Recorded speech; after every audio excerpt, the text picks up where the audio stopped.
Right is on our side. The people are behind us. We will win. The words of Luis Companys, the Catalan president in 1937. They turned out to be tragically wrong. General Francisco Franco's fascist forces overthrew the Republican government 2 years later at a terrible cost in human lives. It was a foretaste of what was to come for the rest of Europe in the Second World War. The Catalan president escaped into exile in France, but the German police from the Gestapo arrested him and he was handed over to Franco.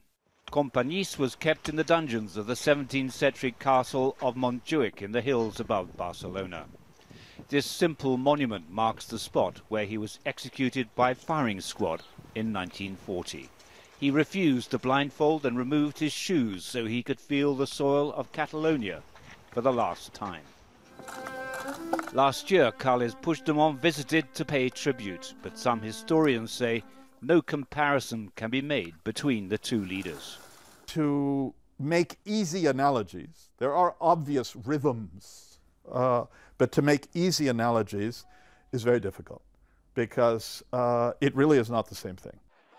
But the charge that history is repeating itself in Spain is gaining traction amongst demonstrators in Catalonia. They feel betrayed and abandoned by the European Union. Posts on Twitter reveal the extent of the anger. President Puigdemont chased and denounced by the Spanish secret services to German justice. In 1940, it was the German Gestapo. 28,350 days later, the German police arrest again a president of the Catalan government.